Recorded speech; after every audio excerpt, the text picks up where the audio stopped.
മണ്ണപ്പം ചുട്ട് കളിക്കാത്ത, ഇലയും പൂവും കായും ഒക്കെ സ്വരുക്കൂട്ടി കറി വെച്ച് കളിക്കാത്തവരായി നമുക്കിടയിൽ ആരും തന്നെ ഉണ്ടാവത്തില്ല. മണ്ണിൽ ഓടിച്ചാടി കളിച്ചു വളർന്ന നമുക്ക് അങ്ങനെയൊന്നും ചെയ്യാതിരിക്കാൻ കഴിയുമായിരുന്നില്ല എന്നതാണ് സത്യം. എന്നാൽ ഇന്ന് കാലം മാറി. എങ്കിലും മാനത്ത് മുട്ടുന്ന ഫ്ലാറ്റുകളിൽ ജീവിക്കുന്ന കുഞ്ഞുങ്ങളും ഇങ്ങനത്തെ കളികളൊക്കെ കളിക്കുന്നുണ്ട് കേട്ടോ. പക്ഷേ അത് അവരുടെ ജീവിത പശ്ചാത്തലത്തിൽ അവർക്ക് ലഭിക്കുന്ന സാധനങ്ങൾ ഉപയോഗിച്ചിട്ടാണെന്ന് മാത്രം. ആ കളി ഇവിടെ കാര്യമാവുകയാണ് കേട്ടോ. ഇതാ കുട്ടികളുടെ പാചക അഭിരുചികളും കുട്ടിത്തത്തിന്റെ ചേരുവകളുമായി അമൃത TV അവതരിപ്പിക്കുന്നു ലിറ്റിൽ കിച്ചൺ. അങ്ങനെ പാചകത്തിലെ പുത്തൻ അറിവുകൾ നമുക്ക് പകർന്നു തരാൻ വേണ്ടിയിട്ട് ഇവിടെ 4 കുട്ടി ഷെഫുമാർ എത്തിയിട്ടുണ്ട്. അവരെ നമുക്കൊന്ന് പരിചയപ്പെടണ്ടേ? അപ്പോ എല്ലാവരും വന്നോളൂ.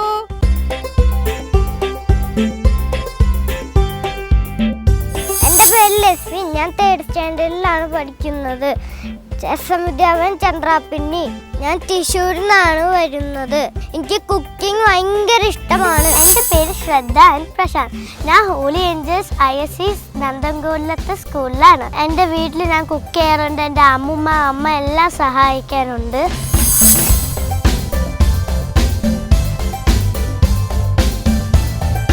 എൻ്റെ പേര് ഗായത്രി. ഞാൻ തിരുവനന്തപുരത്ത് നിന്നാണ് വരുന്നത്. സരസ്വതി വിദ്യാലയ സ്കൂളിൽ 6ാം ക്ലാസ് വിദ്യാർത്ഥിയാണ് ഞാൻ. തന്മയ ശ്രീകുമാർ. കൊല്ലം ജില്ലയിലെ കരിന്തോട്ടുവായി എന്ന സ്ഥലത്ത് നിന്നാണ് ഞാൻ വരുന്നത്. പുത്തൂർ സിദ്ധാർത്ഥ സെൻട്രൽ സ്കൂളിൽ 3rd സ്റ്റാൻഡേർഡിൽ പഠിക്കുന്നു. അങ്ങനെ 4 കുട്ടി ഷെഫുമാരും ഇവിടെ എത്തിയിട്ടുണ്ട്. നമുക്ക് ഇവരുടെ പാചക പരീക്ഷണങ്ങളൊക്കെ കാണണ്ടേ? അപ്പോൾ അതിന് വേണ്ടിയിട്ട് നമുക്ക് ഇവരെ 2 കൂട്ടരെയും 2 ടീമായിട്ട് തിരിക്കണം. ടീം എയും ടീം ബിയും. അപ്പൊ തിരിക്കട്ടെ, ടീം തിരിക്കട്ടെ. ഒരേ ഒരു കുട്ടി ഷെഫ്, മാസ്റ്റർ ഷെഫാണ് ഇവിടെ ഉള്ളത്.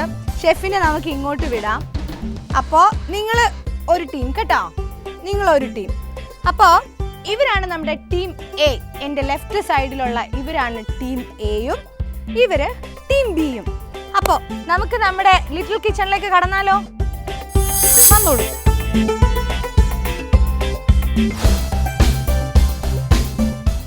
അങ്ങനെ നമ്മൾ നമ്മുടെ ലിറ്റിൽ കിച്ചന്റെ ഉൾവശത്ത് എത്തിയിരിക്കുകയാണ്. എങ്ങനെയുണ്ട് നമ്മുടെ ലിറ്റിൽ കിച്ചൺ മൊത്തത്തില്?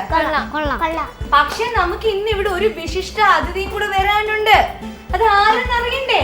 ഈ ഭക്ഷണത്തിനെ പറ്റിയിട്ടൊക്കെ ഏറ്റവും നന്നായിട്ട് അറിയുന്ന ഒരു ഷെഫിനെ തന്നെ നമ്മൾ ഇവിടെ കൊണ്ടുവന്നിട്ടുണ്ട്.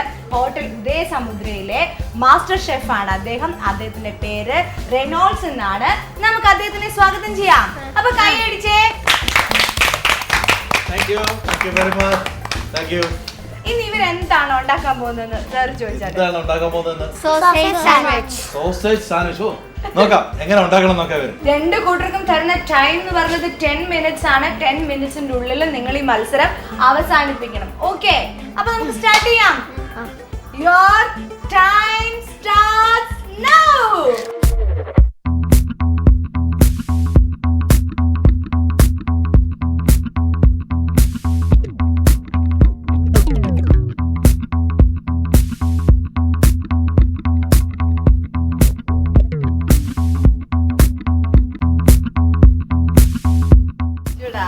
ഒരു കരച്ചില്.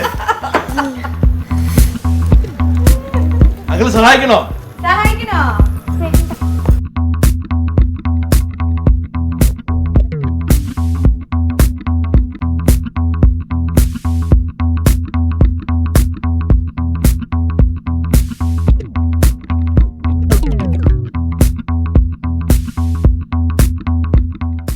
മാഡം ഇതൊന്ന് ശ്രദ്ധിക്കുക, കരിഞ്ഞു പോകും.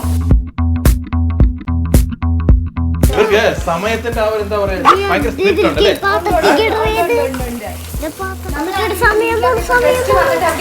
പെട്ടെന്ന് ചെയ്തിട്ട് പോകണം എന്നുള്ള ഒരു ഇത് അവർക്കുണ്ട്.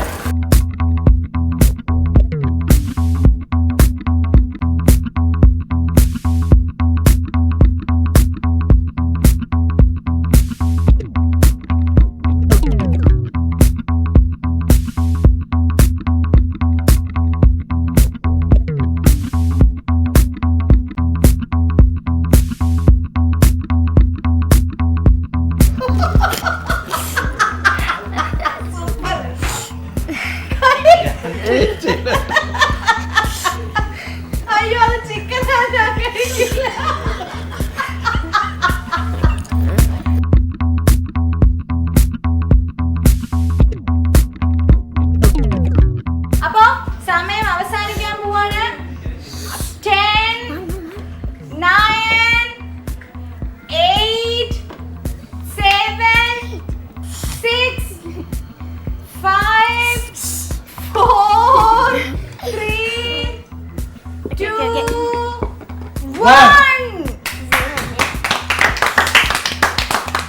എന്തായാലും 2 മിനിറ്റ് മുമ്പേ നമ്മുടെ ഏറ്റവും ചോട്ടാ ബാലാസായ നമ്മുടെ മെസ്വിൻ ആൻഡ് പിന്നെ തന്മയ കുട്ടിയാണ് ആദ്യം നിങ്ങൾ ചെയ്തിരിക്കുന്നത്. പക്ഷെ ഇവിടുത്തെ അരിച്ചിലും ഇതൊക്കെ കണ്ടപ്പോഴല്ലോ 2ാമത്തെ മിനിറ്റിൽ തന്നെ സാധനം റെഡിയാന്ന് ഞാൻ വിചാരിച്ചു.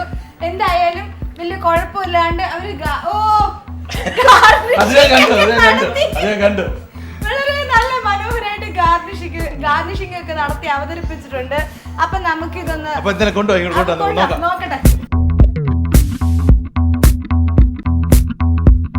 ചിക്കൻ സോസേജ് സാൻഡ്വിച്ച് ആയതുകൊണ്ട് തൽക്കാലം എനിക്ക് ടേസ്റ്റ് ചെയ്യാൻ ബുദ്ധിമുട്ടാണ്. അപ്പൊ സാർ തന്നെ കഴിച്ചിട്ട് അഭിപ്രായം പറയണം.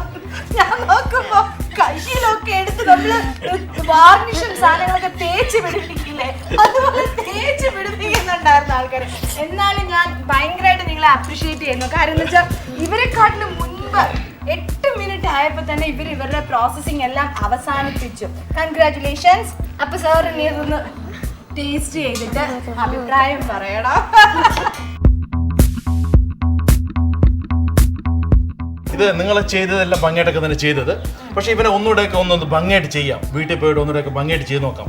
വളരെ നൈസായിട്ട് സോസേജ് അരിഞ്ഞിട്ട് കുറച്ച് ഉള്ളി അരിഞ്ഞ് ഓക്കെ ആ പാനിലിട്ടൊന്ന് ചൂടാക്കി ആദ്യം നമ്മൾ പിന്നെ കുറച്ച് ടൊമാറ്റോ കച്ചപ്പ് ബ്രെഡിൽ തോത്ത് അതിൻ്റെ പുറത്ത് നമ്മൾ ലെറ്റീസ് വെച്ചു. കാര്യം അതിൻ്റെ പുറത്ത് ലെറ്റീസ് വയ്ക്കുമ്പോൾ ബ്രെഡ് കഴിഞ്ഞിട്ട് റെഡ് കളർ വന്നു, പിന്നെ ലെറ്റീസ് ഗ്രീൻ കളർ വന്നു, പിന്നെ ടൊമാറ്റോ റെഡ് കളർ വന്നു, പിന്നെ സോസേജ് വയ്ക്കുമ്പോൾ അതിൻ്റെ ആ ഒരു കാണാൻ ഒരു ഭംഗി ഉണ്ടാവും. ഞാൻ പറഞ്ഞ് മനസ്സിലായോ? ഓക്കെ, ഇനി അടുത്ത പ്രാവശ്യം അങ്ങനെ ട്രൈ നോക്കണം കേട്ടോ. ഞാൻ കഴിച്ച് നോക്കണോ? കഴിച്ച് നോക്കണം. അവളുടെ ഒരു ആഗ്രഹമാണ്.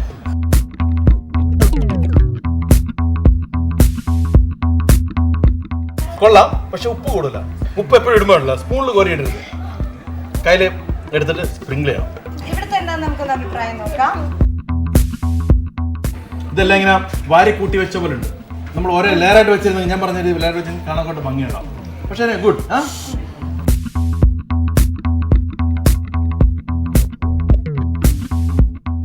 നന്നായിട്ട് പിന്നെ സോസൊക്കെ നന്നായിട്ട് ഗ്രില്ല് ചെയ്തിട്ടുണ്ട്.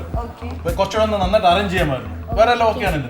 ഓക്കെ, അപ്പൊ ഇവരില് നമ്മൾക്ക് വലിയ മത്സരമൊന്നും അല്ല എങ്കിൽ പോലും ആർക്കാണ് നമ്മൾ സമ്മാനം കൊടുക്കുക? ടൈമിന്റെ കാര്യത്തിലും പ്രസന്റേഷന്റെ കാര്യത്തിലും ഇവര് തന്നെയാണ് നല്ലത്. ഇവരെന്ന് പറഞ്ഞാല് പിന്നെ എന്താ പറയാ ഒരു യൂണിക് അറേഞ്ച് ചെയ്തിട്ടില്ല. അതായത് നമ്മൾ എന്താ പറയാ എല്ലാം വാരിക്കുട്ടി പ്ലേറ്റ് എടുത്തിരിക്കുന്നു. അപ്പൊ അതുകൊണ്ട് സമ്മാനം ഇവർക്ക് തന്നെയാണ് കൊടുക്കാൻ ഞാൻ സജസ്റ്റ് ചെയ്യുന്നു. മോശമല്ല. ടൈം ഡ്യൂറേഷൻ കുറച്ചും കൂടെ നിങ്ങൾ എടുത്തു, 2 മിനിറ്റ്സും കൂടെ നിങ്ങൾ എക്സ്ട്രാ എടുത്തു എന്നതൊഴിച്ചാൽ നിങ്ങൾക്ക് പ്രശ്നങ്ങളൊന്നുമില്ല. അപ്പൊ ഒരേ ഡിഷ് തന്നെ പലരും ഉണ്ടാക്കുമ്പോൾ പല രീതിയിലായിരിക്കും. ഇവരെ പോലെ കൊച്ചു കുട്ടികൾ ഇങ്ങനെയൊക്കെ ഉണ്ടാക്കുക എന്ന് പറഞ്ഞാൽ അതന്നെ ഭയങ്കര കാര്യം തന്നെയാണ്. കാര്യം എത്ര ഇതുണ്ട് നോക്കിയാൽ ഈ സൈസൊക്കെ നോക്കി, ഈ സൈസിലേക്ക് ഒരു സാൻഡ്വിച്ച് ഉണ്ടാക്കാൻ പറഞ്ഞാൽ